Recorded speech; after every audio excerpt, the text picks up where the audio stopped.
안녕하세요. 유종훈 목사입니다.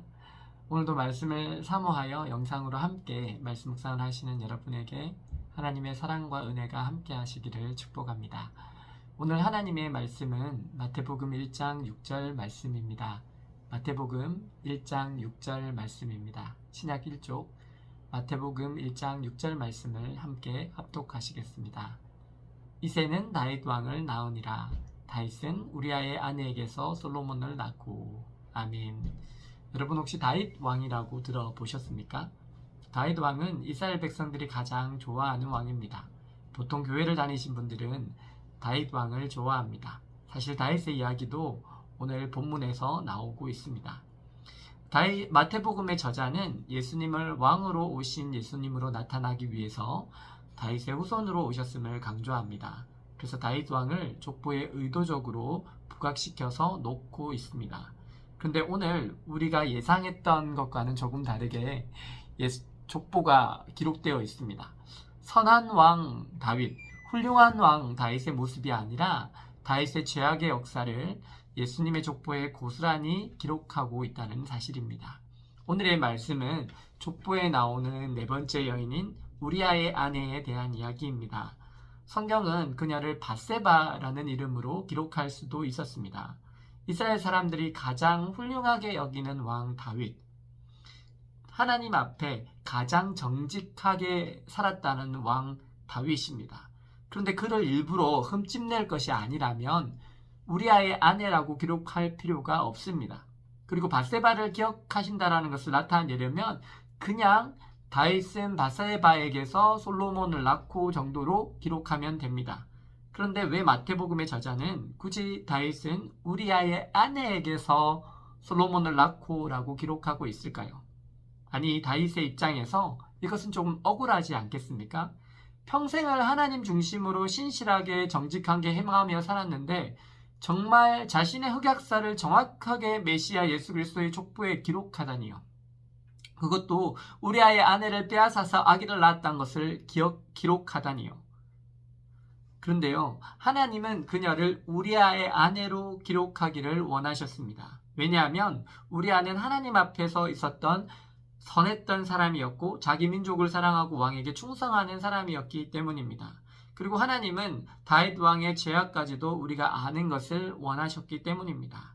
다윗과 밧세바의 사건은 구약성경 사무엘하 11장에 나옵니다. 그 내용은 이렇습니다. 다윗 왕이 승승장구하면서 마음의 교만함이 찾아왔습니다.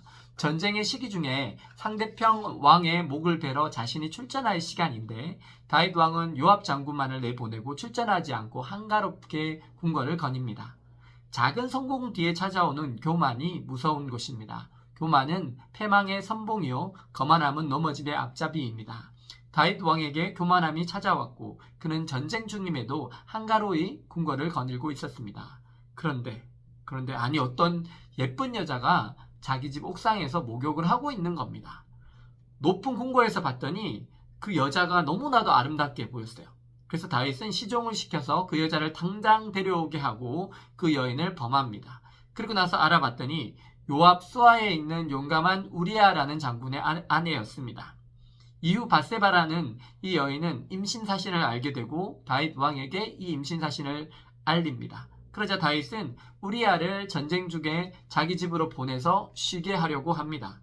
다윗은 우리아 장군을 불러서 집에 가서 휴가를 줌으로써 아내와 관계 맺기를 원했던 것입니다. 자신의 죄를 숨기고 싶었습니다. 하지만 충성스러운 장군이었던 우리아는 전쟁 중에 전우들이 죽어가는데 내가 어찌 집에 갈 수 있을까 생각하고는 그 전우들과 술을 마시고는 집에 가지 않습니다. 제 차로 왕이 은혜를 베풀고 휴가를 줘도 절대로 집에 가지 않습니다. 그러자 다윗은 군대 장관 요압에게 지령을 내립니다. 비밀 지령을 내려서 전쟁이 아주 심한 전투선에서 모두 열심히 싸우다가 우리아 장군만 남겨놓고 모두 잠시 후퇴합니다. 그래서 우리아는 나라를 위해서 열심히 싸우다가 자기 동족에게 배신당해서 죽습니다. 우리는 다윗을 성경의 인물 중에 가장 신실한 인물로 기억하지만 죄가 없었던 것은 아닙니다. 그 다윗은 엄청난 죄를 지었습니다. 늘 하나님과 동행하는 것처럼 보였고 사람들이 믿음의 인물, 성경 역사상 가장 위대한 인물로 보는 그 다윗도 엄청난 잘못을 저질렀습니다. 그는 먼저 직무유기를 했습니다. 전쟁이 끝나가서 왕들이 출전해서 적 왕의 목을 베어야 하는 순간에 그는 출전하지 않았습니다. 요압 장군에게 맡기고 한가로이 궁궐을 거닐었습니다. 그러다가 예쁜 여인이 목욕하는 것을 보았습니다. 그리고는 유부녀를 성폭행하였습니다. 그녀를 자신으로 궁궐로 데려와서 동침했습니다. 그리고 이것 때문에 그녀가 임신했습니다. 그리고 다윗 왕에게 그녀가 급히 이 사실을 알리자 다윗 왕은 밧세바가 임신한 아이가 자신의 아이인 것을 숨기기 위해서 전쟁을 치르고 있는 우리아를 불러서 포상을 주고 휴가를 주고 집에 가도록 하고 자연스럽게 동침시켜서 자신의 죄를 감추려 했습니다. 그런데 그녀의 남편인 우리아를 아무리 돌려보내도 우리아는 충성스러운 사람이라서 집으로 가지 않습니다. 전장에서 동료들과 먹고 마시며 이야기를 나누고 집으로 가지 않습니다. 그래서 우리아를 죽입니다. 암몬 자손과 전쟁을 하는 동안에 우리아 장군만 남겨두고 모든 다른 병사들이 후퇴를 해버립니다. 그래서 우리아는 암몬 군대의 집중 공격을 받고 홀로 전사합니다. 다윗은 이렇게 자신의 죄악을 감추기 위해서 자신을 위해서 목숨을 걸고 싸우는 장수를 무참하게 죽여버립니다. 살인까지 저질렀습니다. 직무유기에 성폭행에 살인까지. 어마어마합니다. 죄는 또 다른 죄악을 낳습니다. 거짓말은 한번 하게 되면 계속해서 거짓말을 할 수밖에 없는 구조가 됩니다. 그래서 다윗은 이 범죄 이후에 하나님과의 관계가 끊어진 채 살고 있습니다. 하지만 하나님은 다윗을 버리시지 않으십니다. 나단 선지자를 보내셔서 다윗의 죄악에 대해서 날카롭게 지적하십니다. 나단 선지자가 와서 그 왕의 죄악을 날카롭게 지적했을 때 다윗의 마음이 어떠했을까요?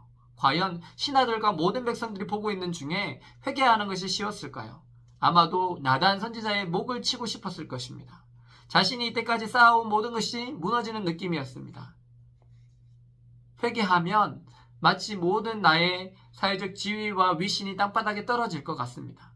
왕의 지위가 흔들릴 것 같습니다. 사람들 앞에서 개망신입니다. 그런데 회개하고 돌이키는 것이 믿음입니다. 사람들이 있더라도 하나님 앞에서 자신의 죄를 인정하고 돌이키는 것을 하나님께서는 우리에게 원하십니다. 다윗은 이런 회개의 사람, 돌이킴의 사람이었습니다. 믿음은 회개하고 돌이키는 것입니다. 그는 모든 사람들 앞에서 자신이 죄인이었음을 인정합니다. 하나님 앞에서 죄인이었음을 인정합니다. 그리고 죄악에서 철저하게 돌아섭니다. 그것이 바로 하나님께서 원하시는 모습입니다. 죄악 중에 있었더라도 하나님께서 말씀하실 때 엎어져서 회개하고 돌이키는 것, 철저하게 회개하고 그 죄악에서 돌이키는 것을 하나님은 우리에게 원하십니다. 그리고 하나님은 이 낯뜨거운 다윗의 죄악을 빼도 박도 못하도록 족보에 기록하십니다. 그런데요, 하나님께서 예수님을 이 땅에 오시게 할 때 다른 족보를 사용하실 수 있었습니다. 좋게 포장하실 수 있었습니다. 그러함에도 불구하고 이런 다윗과 우리아의 아내 사이에 태어난 둘째인 솔로몬을 통해서 하나님의 나라를 왜 이루어 가시는 걸까요? 그것은 하나님께서 죄인을 찾아 구원하려 하시기 때문입니다. 예수님은 죄인을 구원하시기 위해서 이 땅에 오신 분이십니다. 인간이 전적으로 악하고 타락했음을 보여주시는 분이십니다. 또한 하나님께서 원하셨던 것은 갑자기 성폭행을 당하고 남편을 잃고 원치 않는 결혼을 하게 된 우리아의 아내를 기억하시기 때문입니다. 우리는 실수할 수 있습니다. 넘어질 수 있습니다. 범죄할 수 있습니다. 우리의 마음 가운데 사단은 끊임없이 우리를 유혹하고 넘어뜨리려 합니다. 그래서 그 사단의 유혹에 넘어갔을 때 걷잡을 수 없는 죄의 구렁텅이로 떨어졌을 때 우리가 해야 할 것은 죄를 시인하는 것입니다. 우리가 죄를 범한 그곳에서 하나님과 사람 앞에서 나의 죄를 인정하는 것입니다. 죄를 시인하는 것입니다. 그것이 하나님께서 우리에게 원하시는 회개입니다. 하나님은 죄를 안 짓는 자를 기뻐하시는 것이 아닙니다. 죄를 짓더라도 진정성 있게 회개하는 자를 원하십니다. 자신의 죄를 인정하고 자신이 죄지은 사실을 진심으로 아파하며 그 죄악에서 돌이키는 사람을 하나님은 기뻐하십니다. 사랑하는 여러분, 우리에게는 죄악이 없을까요? 우리에게도 죄악이 있습니다. 실수도 있습니다. 이미 하나님께 범죄하였을 수도 있습니다. 하지만 하나님께서는 그 죄악을 하나님 앞에 회개하고 돌이키기를 원하십니다. 그리고 이 솔로몬은 다윗의 철저한 회개 이후에 다윗과 밧세바 사이에 하나님께서 주신 자녀입니다. 그리고 회개했던 다윗은 죽을 때까지 자신의 아내들 외에는 다른 어떤 사람과도 동침하지 않습니다. 오늘 하나님은 예수 그리스도의 족보를 통해서 우리아의 충성됨을 기억하십니다. 그리고 너무나 기구했던 여인인 밧세바를 기억하십니다. 그리고 다윗의 죄악과 회개를 기억하십니다. 그리고 그 가운데 은혜로 솔로몬을 주셨고 그것을 예수님의 족보에 고스란히 기록하십니다. 사랑하는 여러분, 오늘 우리가 돌이켜야 할 죄악은 무엇입니까? 게임 중독, 알코올 중독, 도박, 외도, 음란. 하나님은 우리가 그런 것들에서부터 돌이키기를 원하십니다. 새해에 하나님께서 주시는 은혜 가운데서 죄를 깨달으시고 그 죄에서 돌이키심으로 하나님의 크신 은혜와 사랑을 경험하시는 저와 여러분들 되시기를 예수님의 이름으로 축원합니다. 기도하시겠습니다. 사랑과 은혜의 하나님, 오늘 다윗을 바라봅니다. 그리고 그가 우리아의 아내에게서 솔로몬을 낳았다고 기록하시는 하나님의 마음을 봅니다.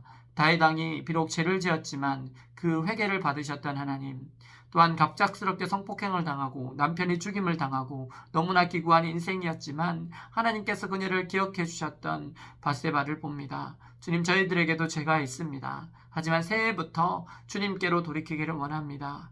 주님, 저희의 마음에 정직한 회개가 있게 하시고 하나님의 성령의 충만함을 회복하게 하여 주옵소서. 예수 그리스도의 이름으로 기도드립니다. 아멘. 감사합니다.